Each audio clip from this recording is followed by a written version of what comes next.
day 13. We are reading Genesis 31, 32 and 33. I call this one Facing the Music because it seems like people are having to deal with the consequences of the actions that they have taken. So Jacob finally comes back and meets Esau after he's pretty much stolen everything from him, and obviously we remember that he threatened to kill him, which is why he moved away. And also Laban gets a little bit of a comeuppance after he tricked Jacob and after he'd spent so long with him. So that's Facing the Music today, and I'm going to read from the Message version again. I hope that's interesting and easy to understand, and that you're enjoying the readings for still. We're what number? So day 13, yeah. We're getting really through this now. Hope you enjoy it. Genesis 31. Jacob learned that Laban's sons were talking behind his back. Jacob has used our father's wealth to make himself rich at our father's expense. At the same time, Jacob noticed that Laban had changed towards him. He wasn't treating him the same. That's when God said to Jacob, "Go back home where you were born. I'll go with you." So Jacob sent word for Rachel and Leah to meet him out in the field where his flocks were. He said, "I notice that your father has changed towards me. He doesn't treat me the same as before. But the God of my father hasn't changed. He's still with me. You know how hard I've worked for your father. Still your father has cheated me over and over, changing my wages time and again. But God, he's never really let him hurt me.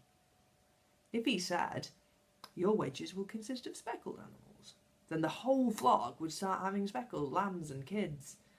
And if he said, 'From now on, your wages will be streaked animals,' the whole flock would have streaked ones. Over and over, God used your father's livestock to reward me. Once, while the flocks were mating, I had a dream and I saw the billy goats, all of them, streaked, speckled and mottled, mounting their mates. In the dream, an angel of God called out to me, 'Jacob.' And I said, 'Yes.' He said, 'Watch closely. Notice that all the goats in the flock that are mating are streaked, speckled and mottled. I know what Laban's been doing to you. I'm the God of Bethel, where you consecrated a pillar and made a vow to me. Now be on your way. Get out of this place and go home to your birthplace.' Rachel and Leah said, 'Has he treated us any better? Aren't we treated worse than outsiders? All he wanted was the money he got from selling us, and he spent all that. Any wealth that God has seen fit to return to us from our father is justly ours and our children's.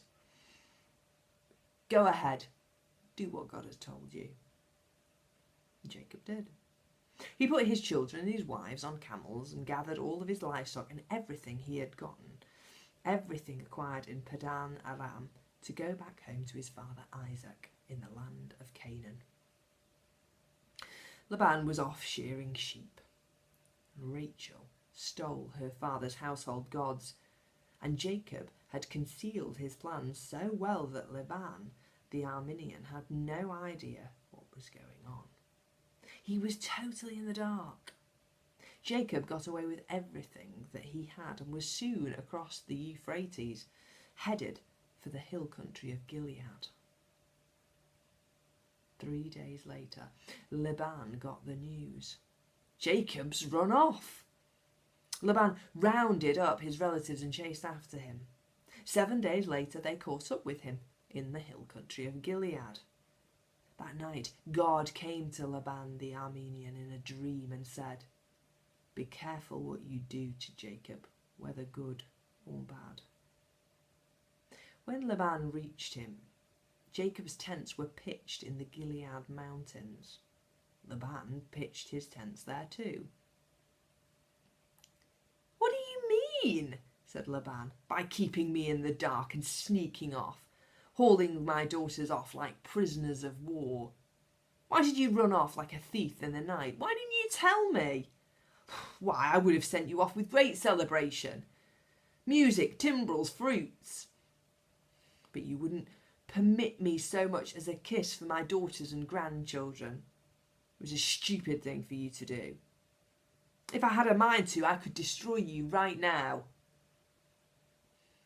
But the God of your father spoke to me last night. Be careful what you do to Jacob, whether good or bad.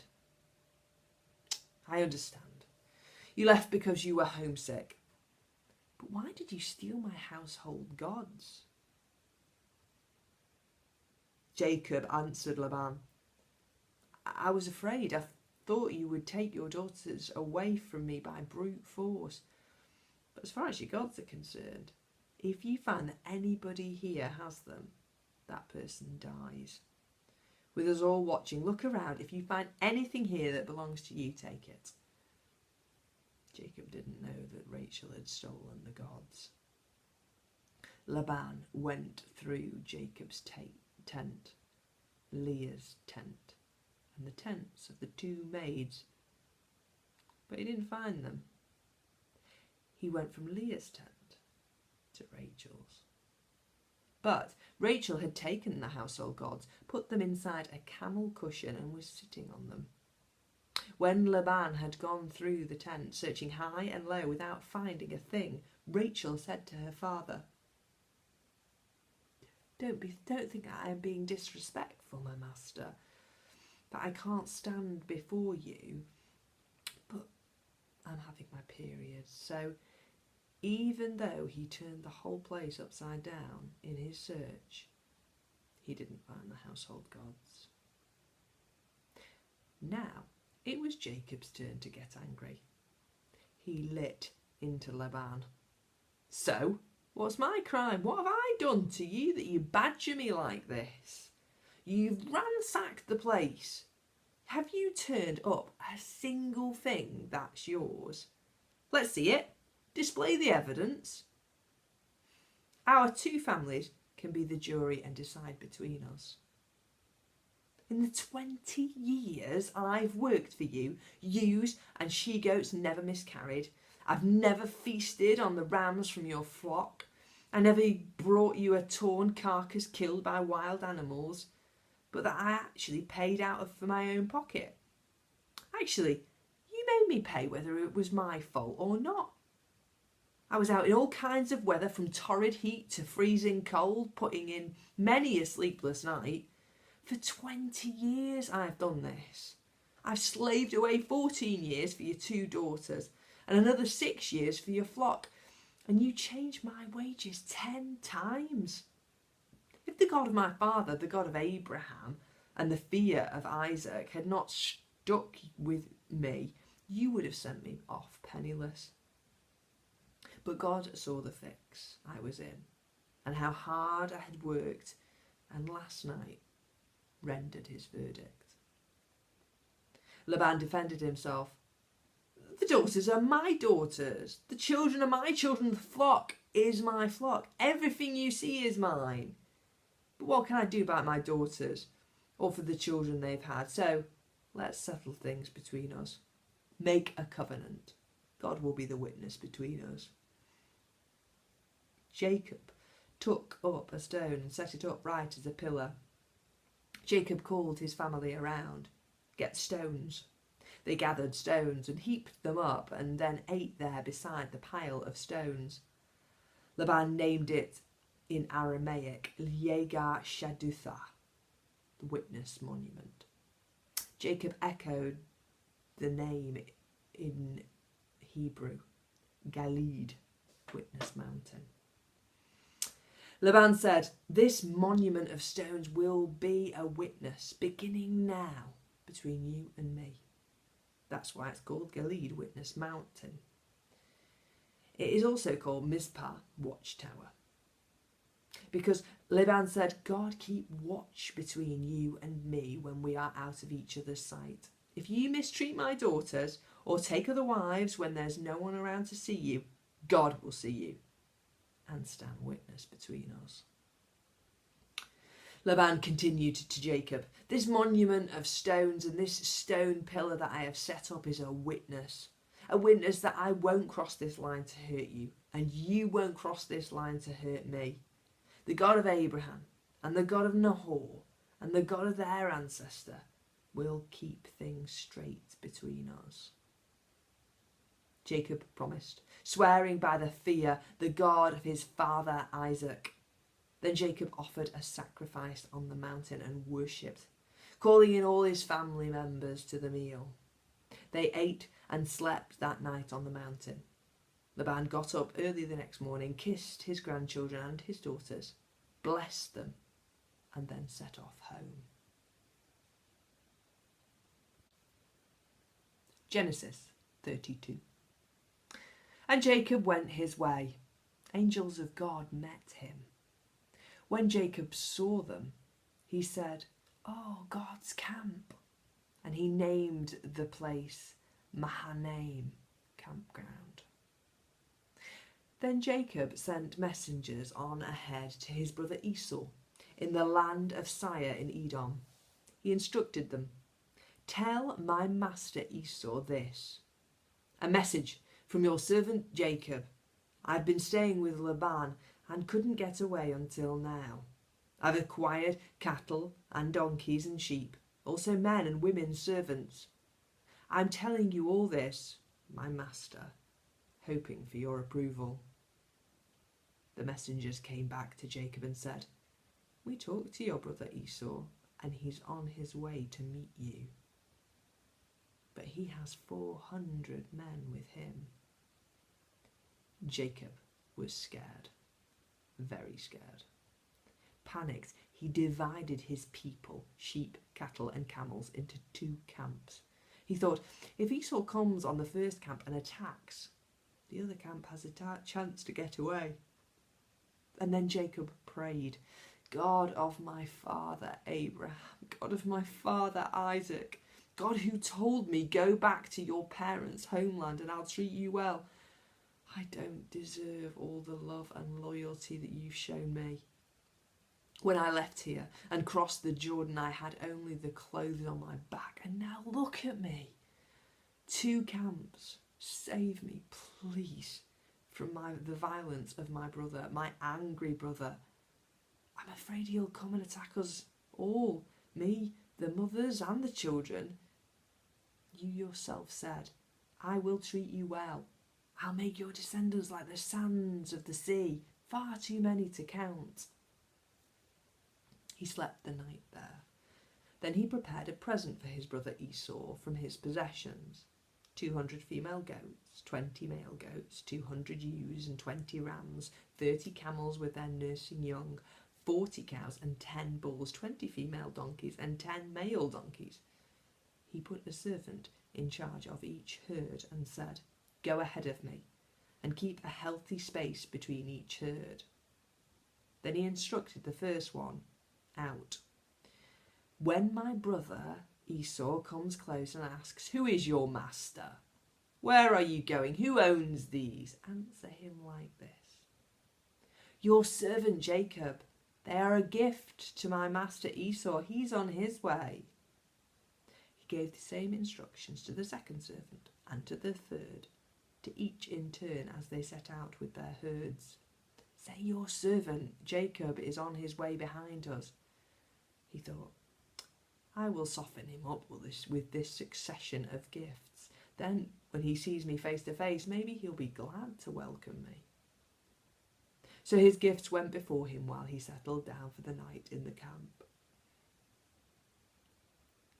But during the night, he got up and took his 2 wives, his 2 maidservants, and his 11 children, and crossed the ford of Jabbok. He got them safely across the brook along with all his possessions. But Jacob stayed behind by himself, and a man wrestled with him until daybreak. When the man saw that he couldn't get the best of Jacob as they wrestled, he deliberately threw Jacob's hip out of joint. The man said, "Let me go! It is daybreak." Jacob said, "I'm not letting you go until you bless me." So the man said, "What is your name?" And he answered, "Jacob." The man said, "But no longer. Your name is no longer Jacob. From now on, it's Israel, God wrestler. You've wrestled with God and you've come through." Jacob asked, "And what's your name?" And the man said, "Why do you want to know my name?" And then, right then and there, he blessed him. Jacob named the place Peniel, God's face, because he said, I saw God's face. I saw God face to face and lived to tell the story. The sun came up as he left Peniel, limping because of his hip. This is why the Israelites to this day don't eat the hip muscle, because Jacob's hip was thrown out of joint. Genesis 33. Jacob looked up and saw Esau coming with his 400 men. He divided the children between Leah and Rachel and the 2 maidservants. He put the maidservants out in front, Leah and her children next, and Rachel and Joseph last.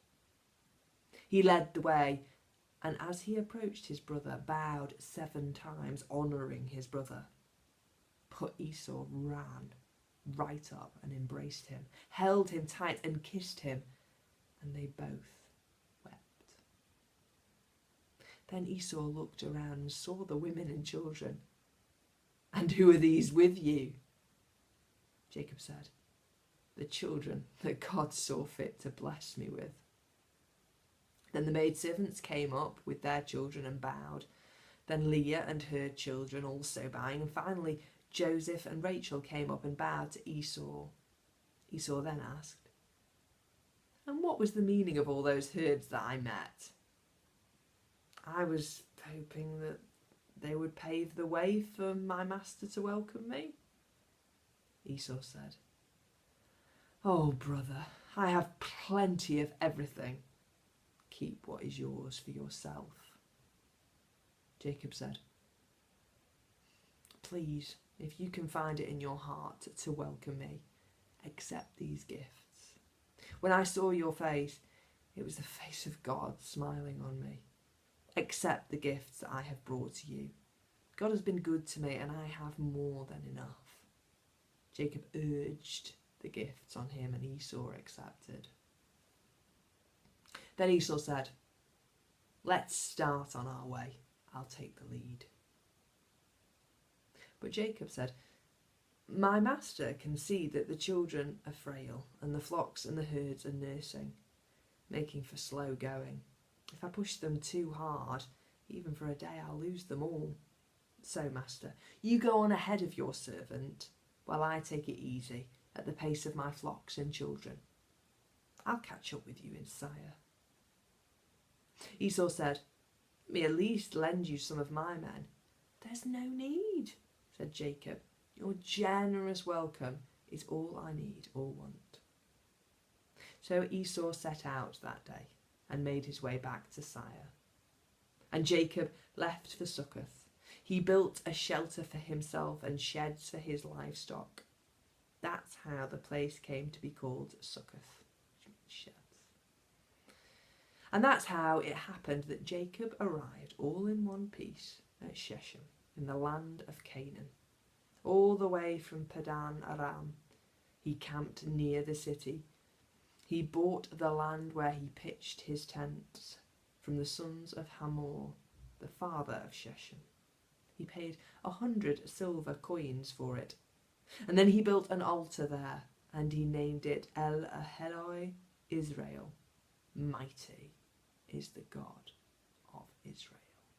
So, I really enjoyed this day's readings. It's kind of a happy ending, all in all. Brotherly love finding themselves united and healing this rift. Now, I enjoyed the reading today.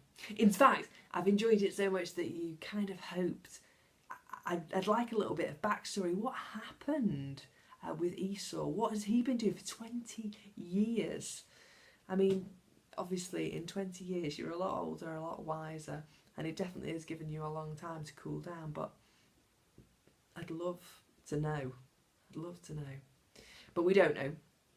And we do know what Jacob's been doing, and it feels like, I mean, he's been tricked for 20 years. Laban keeps messing him around with the wages of his flocks and all that happens as he tries to trick him and tries to take away what is rightfully his. God just keeps blessing him.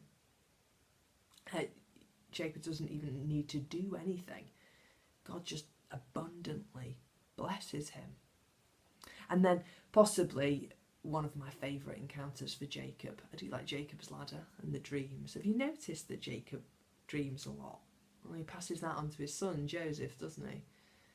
Joseph dreams lots of dreams, and so does Jacob. But Jacob wrestles with God.